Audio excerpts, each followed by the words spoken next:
The conference room at Blackwood Industries headquarters was packed with board members, senior management, and shareholders for what Uncle Gerald had called an emergency meeting to save the company. I sat in the back corner, laptop open, responding to emails while the drama unfolded around me. "Thank you all for coming on such short notice." Uncle Gerald stood at the head of the table, his silver hair and expensive suit projecting authority he'd spent 30 years cultivating. "We're here to discuss the future direction of Blackwood Industries and to vote on critical measures that will ensure the company's survival." I glanced up briefly, then returned to my screen. My cousin's wedding invitation needed a response, and I was trying to figure out dates. "As most of you know," Uncle Gerald continued, "Blackwood Industries has been family-owned for 60 years. My father, David Blackwood, built this company from nothing. When he passed away 8 years ago, he distributed shares among family members. Today I hold 31% of the company. My sister Patricia holds 18%. My brother Martin holds 22%.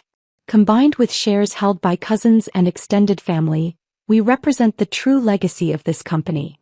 The room murmured agreement. Uncle Gerald had always been good at rallying people. "However," he said, his voice darkening, "we face an existential crisis. The manufacturing sector is changing. Our traditional products are becoming obsolete. We need to pivot, quickly and decisively, into new markets. Specifically, I'm proposing we sell our manufacturing division and use the capital to acquire tech companies. This will require taking on substantial debt, but the growth potential is enormous." My phone buzzed. A text from my investment advisor. "The Blackwood vote is today, right? Do you need me there?" I typed back, watching it unfold. "Might not even need to participate. The motion before us today," Uncle Gerald announced, "is to authorize management, specifically me as acting CEO, to execute the following: sell the manufacturing division for $340 million, acquire a 60% stake in Tech Venture Solutions for $280 million, and take on $150 million in bridge financing to fund operations during the transition." Patricia, my aunt, raised her hand. "Gerald, this seems risky. The manufacturing division is profitable. Why sell it?" "Because profitable doesn't mean sustainable," Uncle Gerald said smoothly. "Manufacturing margins are shrinking. Labor costs are rising. Foreign competition is intensifying. We need to evolve or die, Patricia. This is evolution." "What about the employees?" asked Martin, my other uncle. "The manufacturing division has 347 people. What happens to them?" "Tech Venture Solutions will absorb about 40 in various roles," Uncle Gerald said. "The rest will unfortunately need to be let go. It's not ideal, but it's necessary for the company's survival." I stopped typing and actually paid attention now. "You're firing 300 people," I said quietly from my corner. Uncle Gerald turned, seeming to notice me for the first time. "Ah, Ryan. Glad you could join us. I know these board meetings aren't usually your thing." "I'm here," I said simply. "Ryan owns a small percentage of shares," Uncle Gerald explained to the room, his tone just condescending enough to be noticeable. "A token amount his grandfather left him. He's technically a shareholder, so he's entitled to attend." "How much do I own?" I asked. "I believe it's 3%, Uncle Gerald said dismissively. "Maybe 4%. Enough to make you feel included, but not enough to matter in real decisions." "And the motion passes with majority vote?" I confirmed. "Correct," Uncle Gerald said. "We need 51% to approve. I have 31%, Patricia has 18%, Martin has 22%. That's 71% right there. Your small vote won't matter, Ryan. The real shareholders will decide this." "The real shareholders," I repeated. "Family members who've been involved in the business for decades," Uncle Gerald clarified. "People who understand how companies actually work. No offense, Ryan, but you're 33 years old and you spend most of your time traveling and working on your laptop. You don't exactly have the experience to weigh in on corporate strategy." I nodded and returned to my laptop, pulling up a specific file. "Let's proceed with the vote," Uncle Gerald said. "All in favor of authorizing management to execute the proposed restructuring, selling manufacturing, acquiring Tech Venture Solutions, and securing bridge financing, say aye." "Aye," Patricia said, though she sounded uncertain. "Aye," Martin said more firmly. Several cousins and extended family members added their support. Uncle Gerald was beaming. "Motion carries with 74% approval," he announced. "Ryan, I assume you're abstaining given your lack of involvement in the company." "Actually," I said, still looking at my laptop screen, "I'm voting no." "Noted," Uncle Gerald said with a patronizing smile. "Your 3% opposition is recorded. The motion still passes overwhelmingly." "About that," I said, finally closing my laptop and giving the room my full attention. "I don't own 3% of Blackwood Industries."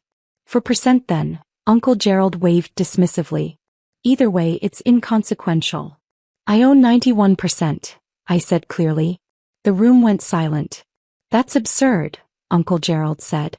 "Ryan, I know you're not involved in the business, but that's not how share distribution works. The shares were divided among family members when your grandfather died. There is no way you own 91%. Grandpa David distributed 9% among family members," I said calmly. "That 9% is what you, Patricia, Martin, and the cousins have been voting with. The other 91% went into a trust, the Blackwood Family Trust, with me as the sole trustee and beneficiary." "That's impossible," Patricia said. "We would have known. The lawyers would have told us." "The lawyers did tell you," I said. "It's in the estate documents. Page 47, Section 12B. The Blackwood Family Trust was established with 91% of company shares, to be managed by Ryan Blackwood upon his 25th birthday, with full voting rights and control." I pulled up the document on my laptop and turned it toward the room. Several people leaned in to read. "I don't understand," Martin said slowly. "Why would Dad do that?" "Because he knew Uncle Gerald would do exactly this," I said simply. "Grandpa spent 60 years building a manufacturing company that employed hundreds of people. He knew Gerald would want to pivot into sexier industries the moment he got control. So he made sure Gerald would never have control." "This is a coup." Uncle Gerald's face had gone red. "You're staging a hostile takeover of the family company." "It's not a takeover," I corrected. "It's been my company for 8 years. Since I turned 25. You've just been operating under the assumption that the 9% you collectively hold was the majority. It never was." The CFO, Marcus Chin, a man who'd worked for Blackwood Industries for 20 years, stood up slowly. "Mr. Ryan is correct. The share registry shows the Blackwood Family Trust is holding 91% of company stock. I've been sending quarterly reports to the trust for 8 years. I get those reports," I confirmed. "I read every one. That's how I knew Uncle Gerald was planning this restructuring." "You've been telegraphing it for 6 months, Uncle Gerald. The consultants you hired, the Tech Venture Solutions acquisition rumors, the manufacturing division, efficiency reviews that were really just layoff preparations. If you knew, why didn't you say something?" Patricia asked. "Because I wanted to see if Uncle Gerald would actually try it," I said. "I wanted to see if he'd really try to dismantle everything Grandpa built, fire 300 employees, and bet the company on a leveraged acquisition in an industry he doesn't understand." "Tech Venture Solutions is a growth opportunity," Uncle Gerald protested, but his voice had lost its confidence. "Tech Venture Solutions is a bubble company with unsustainable burn rates and no path to profitability," I said. "I had my analysts review their financials. They're losing $40 million a year with declining user growth. You want to pay $280 million for 60% of a company that will be bankrupt in 18 months. "Your analysts," Uncle Gerald said with contempt. "What analysts? Ryan, you travel around working on your laptop. You don't have analysts." "I own Meridian Strategic Advisors," I said. "We provide corporate strategy consulting to mid-size companies. We have 47 employees across 3 offices. I founded it 6 years ago and we generate about $18 million in annual revenue. When I'm traveling and working on my laptop, I'm visiting clients and managing projects." The room was completely silent now. "But you never said anything," Martin stammered. "At family dinners, at holidays. You just sat quietly while we talked about business." "I listened," I said. "I learned what you all thought about the company, about strategy, about the employees. And what I learned was that Uncle Gerald wanted to cash out. He wanted to convert 60 years of manufacturing legacy into a quick tech acquisition that would make him look visionary. He didn't care about the 347 people who depend on this company for their livelihoods. That's not fair, Uncle Gerald said. I care about the company. I'm trying to ensure its survival. By firing 300 people and betting everything on a company you haven't properly vetted? I asked. Uncle Gerald, did you read Tech Venture's actual financial statements? Or just their pitch deck? He didn't answer. I read their financials, I said. Every line item, every footnote, every risk disclosure. Their revenue is declining. Their customer acquisition costs are skyrocketing. Their largest clients are reducing their contracts. They have 18 months of runway at current burn rates, and no realistic path to break even. You want to pay $280 million for that? The consultant said. Uncle Gerald started. The consultants get paid whether the acquisition succeeds or fails, I interrupted. They have no skin in the game. I do. I own 91% of this company. If you destroy it with a bad acquisition, I lose everything. So yes, I pay attention. Marcus Chin was reviewing documents on his tablet. Mr. Ryan, as the controlling shareholder and trustee of the Blackwood Family Trust, you have the authority to veto any major corporate actions, including this proposed restructuring. I know, I said. So you veto it? Marcus asked. I veto the acquisition and the financing, I said. But not the manufacturing sale. That can proceed if Uncle Gerald can find a buyer who will maintain employment levels and keep operations local. That's impossible, Uncle Gerald protested. No buyer will pay $340 million and commit to keeping all the employees. Then we don't sell, I said simply. We keep manufacturing, we keep the 347 employees, and we continue operating the business Grandpa built. The margins are shrinking. Uncle Gerald said desperately. We're facing foreign competition, rising costs, margin compression. We're facing a 12% profit margin on $280 million in annual revenue, I corrected. That's $33.6 million in annual profit. For a manufacturing company, that's excellent. You're not trying to save the company, Uncle Gerald. You're trying to get rich quickly. How dare you? The numbers don't lie, I said. Manufacturing is stable and profitable. Tech Venture is a disaster waiting to happen. If you want to diversify, we can do it slowly and carefully. But we're not betting the company on a leveraged acquisition that will probably fail. Patricia looked stricken.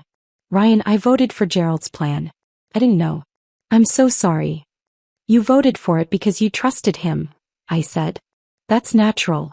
He's your brother. He's been in business for 30 years. But trust doesn't override due diligence. What happens now? Martin asked quietly. Now we operate the company properly, I said. Marcus, I want a full strategic review of operations. Not from external consultants, from our own management team. I want to understand where we can improve margins, where we can invest in equipment or training, where we can grow organically. Yes, sir, Marcus said, and I could see relief in his expression. Uncle Gerald, I turned to him, you're welcome to stay involved in the business. But you're not CEO. You never were. Grandpa left that position intentionally unfilled because he didn't trust you with it. Then who is CEO? Uncle Gerald demanded. For now, Marcus will serve as interim CEO while we search for the right person, I said. Someone who understands manufacturing, values employees, and makes decisions based on analysis rather than ego. You can't do this, Uncle Gerald said, but his voice lacked conviction. I already have, I said. Marcus, please record in the meeting minutes that the controlling shareholder, the Blackwood Family Trust, vetoes the proposed restructuring. The motion fails. Recorded, Marcus said, typing quickly. Furthermore, I continued, I'm calling a special meeting of the board for 2 weeks from today. At that meeting, we'll discuss proper governance structures, transparent communication with all shareholders, and strategic planning that actually serves the company's long-term interests. You're staging a takeover, Uncle Gerald repeated. It's not a takeover when you already own the company, I said. It's called exercising ownership rights. Something I should have done years ago, but I wanted to give you the benefit of the doubt. I thought maybe you'd grown, matured, learned to value the company for what it is. Instead, you tried to dismantle it. I was trying to save it. Uncle Gerald shouted. By destroying it first? I asked. Uncle Gerald, manufacturing margins might be shrinking, but they're still profitable. You know what has zero margin? A bankrupt tech acquisition that burns through all our capital in 18 months. You don't know that tech venture will fail, he protested. Neither do you know it will succeed, I countered. But I've done the analysis, read the financials, talked to industry experts. The odds of failure are approximately 75%. Would you bet $280 million of the company's capital on a 25% chance of success? He didn't answer. I wouldn't, I said. And since I control 91% of the company, my vote is the one that matters. I stood, gathering my laptop. Marcus, send me the strategic review parameters by end of week. I'll review and provide feedback. Patricia, Martin, we should have dinner soon. Away from the office. We need to rebuild family trust that this meeting has damaged. Where are you going? Patricia asked. I have a client meeting in Boston tomorrow, I said. Meridian Strategic is consulting on a manufacturing optimization project. Should be relevant to our own operations actually. You're just leaving? Uncle Gerald asked incredulously. The emergency is over, I said. You called this meeting to push through a destructive acquisition. I vetoed it. Now we return to normal operations while Marcus conducts the strategic review. What else is there to discuss? Everything. Uncle Gerald gestured wildly. You can't just drop a bomb like this and walk away. I didn't drop a bomb, I said. I exercised my voting rights as controlling shareholder. Something I've had the right to do for 8 years. You're the one who's surprised because you never bothered to actually read the estate documents. We trusted the lawyers, Martin said weakly. The lawyers did their job, I said. They distributed shares according to Grandpa's wishes. They established the trust properly. They filed all the paperwork. What they couldn't do was force you to read it. I moved toward the door, then paused. One more thing. The 347 manufacturing employees, they're not disposable assets. They're people with families and mortgages and lives built around this company. Grandpa understood that. He built Blackwood Industries on the principle that a company's first responsibility is to its people. That's why he left control to me, because he knew I understood that too. How would he know that?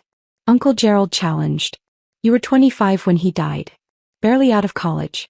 What did you know about running a company? More than you think, I said. I spent every summer of college working in the manufacturing plant. Different position each summer. Line work, quality control, logistics, scheduling. I ate lunch with the workers, learned their names, understood their jobs. Grandpa said if I was going to own the company someday, I needed to understand it from the ground up. He was grooming you, Patricia said with sudden understanding. Even back then. He was teaching me, I corrected. Teaching me that companies aren't just assets on a balance sheet. They're communities. And you don't destroy communities for a 25% chance at higher returns. I left the conference room and walked toward the elevator. Behind me, I could hear the chaos of shocked conversations, raised voices, confusion. Marcus caught up with me at the elevator. Mr. Ryan, thank you. If you hadn't intervened, 300 people would have lost their jobs. It's just Ryan, I said. And I wasn't intervening. I was protecting an asset I own. There's a difference. Still, Marcus said. They would have suffered. Their families would have suffered. I know, I said quietly. That's why I couldn't let it happen. The elevator arrived. As the doors closed, I saw Uncle Gerald emerge from the conference room, his face red with anger and humiliation. Good, I thought. He needed to feel that. Needed to understand that consequences exist. Needed to learn that being loud and confident doesn't make you right. The next 2 weeks were chaotic. Uncle Gerald tried to rally family members against me, claiming I was too young, too inexperienced, too disconnected from the business to be trusted with control. He travels constantly, Uncle Gerald told anyone who would listen. Works on his laptop from coffee shops. He's not a real businessman. He's going to run Blackwood Industries into the ground. But the numbers didn't support his narrative. When Marcus completed the strategic review, it showed that manufacturing was stable, profitable, and actually positioned to grow if we invested in modern equipment and expanded our product line. More importantly, when extended family members started actually reading the estate documents, finally, they realized that Grandpa David had been explicit about his reasoning. I found the key passage and emailed it to everyone. I leave controlling interest in Blackwood Industries to my grandson Ryan because he understands what I've spent 60 years trying to teach this family. That a company's worth is measured not in its stock price or its acquisition potential, but in the lives it sustains and the community it serves. Gerald will want to sell. Patricia will want to play it safe. Martin will want to expand too quickly. But Ryan understands that slow, steady growth that protects employees is worth more than risky ventures that might make us rich or might destroy everything we've built. After that email circulated, the family opposition quieted. Not everyone agreed with Grandpa's decision, but they couldn't argue with his explicit wishes. I had dinner with Patricia and Martin 2 weeks after the emergency meeting as promised. "I'm sorry," Patricia said immediately. "Ryan, I should have questioned Gerald more closely. Should have asked for the actual financial analysis instead of trusting his presentation." "You trusted your brother," I said. "That's not wrong. But trust should be accompanied by verification, especially when 300 jobs are at stake." "Why didn't you tell us?" Martin asked. "About the trust, about your ownership. We could have been working together all these years." "Could we?" I asked. "Martin, at last year's Christmas dinner, you mocked my laptop lifestyle and said I needed to get a real job. Patricia, you told your friends I was the struggling consultant in the family. Uncle Gerald has called me inexperienced, disconnected, and naive at various family gatherings for 8 years. Would you really have worked with me?" They were silent. "I kept quiet because I wanted to see who you all really were," I said. "What you really valued. Whether you cared about the company or just the money it could generate. Grandpa gave me time. He said the trust wouldn't fully vest until I was 30, so I had 5 years to watch and learn before I needed to act." "And what did you learn?" Patricia asked. "That Uncle Gerald is greedy, you're risk-averse, and Martin is impulsive," I said bluntly. "But also that you all care about the family, even if you don't always understand what's best for it. That's why I'm not cutting you out. You'll remain shareholders. You'll receive dividends. You'll be consulted on major decisions. But the final authority rests with the trust. With me, because that's how Grandpa designed it." "And Meridian Strategic Advisors?" Martin asked. "That's really your company?" "Really mine," I confirmed. "Founded it 6 years ago with $100,000 I saved from working in the plant during college. Grew it to 47 employees and $18 million in revenue. We specialize in helping mid-size manufacturers optimize operations." Seemed relevant to my eventual role at Blackwood. "You've been preparing for this your entire adult life," Patricia said with something like awe. "Grandpa told me at 20 that I'd eventually control the company," I said. "He gave me a roadmap.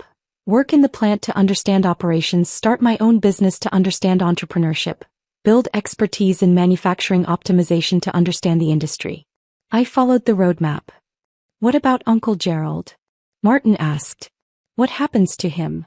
"That's up to him," I said. "He can stay involved in a reduced capacity, consulting on business development or strategy. But he's not making unilateral decisions anymore. Not after trying to push through a $280 million acquisition he hadn't properly vetted." "He's humiliated," Patricia said. "The whole family knows he tried to override you and failed." "He humiliated himself," I corrected. "I just declined to be complicit in a bad decision." Marcus's strategic review was completed 4 weeks after the emergency meeting. His recommendations were practical and achievable. Invest $12 million in modern manufacturing equipment to improve efficiency by 18%. Expand the product line into adjacent markets with existing machinery. Increase quality control standards to reduce defects by 40%. Implement employee training programs to improve skills and reduce turnover. Establish a modest R&D budget to develop proprietary processes. Total investment, $18 million. Expected return, $8 million in additional annual profit within 3 years. No debt required. No employees fired. No risky acquisitions. I approved all recommendations. Uncle Gerald attended the board meeting where we discussed the strategic review, but he sat in the back and said nothing. His earlier confidence had evaporated, replaced by barely concealed resentment. After the meeting, he approached me in the parking lot. "You made me look like a fool," he said. You made yourself look like a fool, I corrected. I just prevented you from destroying the company in the process. Tech Venture Solutions is going to be huge, Uncle Gerald insisted. In 5 years, you'll regret not acquiring them. In 5 years they'll probably be bankrupt, I said. But if I'm wrong, I'll acknowledge it. Will you acknowledge if I'm right? He didn't answer. Uncle Gerald, I don't enjoy this conflict, I said. I'd rather work together. But that requires you accepting reality, that I control this company, that my decisions are final, and that I'm not going to rubber stamp risky acquisitions just because you're enthusiastic about them. You're 33 years old, Uncle Gerald said. What do you know about running a company? More than you'd expect, I said. I've been CEO of Meridian Strategic for 6 years. I've consulted on manufacturing operations for dozens of companies. I've read everything I can about the industry. And most importantly, I actually care about Blackwood's employees, not just its potential acquisition value. Caring doesn't make money, Uncle Gerald said. It makes sustainable money, I corrected. The kind that lasts. The kind Grandpa built over 60 years. You wanted to convert that into a quick score and hope it worked out. That's not strategy, that's gambling. Uncle Gerald walked to his car without responding. 6 months later, Tech Venture Solutions announced it was shutting down operations after burning through its remaining capital. The company that Uncle Gerald wanted to pay $280 million for became worthless. I forwarded the news article to him without comment. He replied 3 hours later. You were right. I was wrong. I'm sorry. It wasn't much, but it was something. Meanwhile, Blackwood Industries was thriving. The new equipment had been installed and was already improving efficiency. The expanded product line was generating $2 million in new revenue. Employee morale had improved dramatically once word spread that the layoff threat was gone. Marcus approached me after the quarterly board meeting. Ryan, the board wants to formally offer you the CEO position. You've been making the decisions anyway. Might as well make it official. I'm already CEO of Meridian Strategic, I said. I don't need another title. Then let me be CEO and you be chairman, Marcus suggested. But either way we need you more involved. More visible. The employees want to know who saved their jobs. The employees don't need to know, I said. They just need to know their jobs are secure and the company is stable. That's not how leadership works, Marcus said gently. People need to see who's steering the ship. You can't hide in the background forever. I'm not hiding, I said. I'm just not seeking attention. There's a difference between seeking attention and accepting responsibility, Marcus said. You own 91% of this company. You make the final decisions. You determine the strategy. That's leadership, Ryan. Own it. I thought about that. About Grandpa David, who'd been a visible, active presence in the company until the day he died. About how the employees had respected him because he knew their names, understood their work, made decisions that protected them. Okay, I said finally. I'll be chairman. You're CEO with full operational authority. But we meet weekly to align on strategy, and major decisions still come to me for final approval. Deal, Marcus said, extending his hand. We shook on it. The announcement went out the following week. Ryan Blackwood, age 33, was named chairman of the board of Blackwood Industries. Marcus Chin was promoted from CFO to CEO. The press release included a quote from me.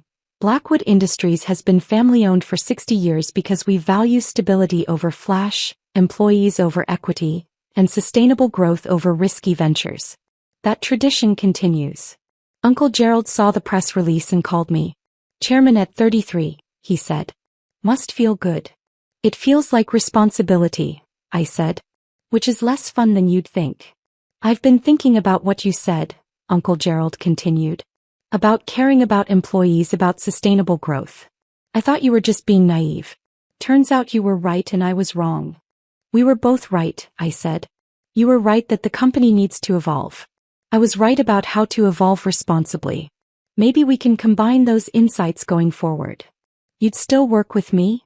Uncle Gerald sounded surprised. After I tried to override you? Your family, I said.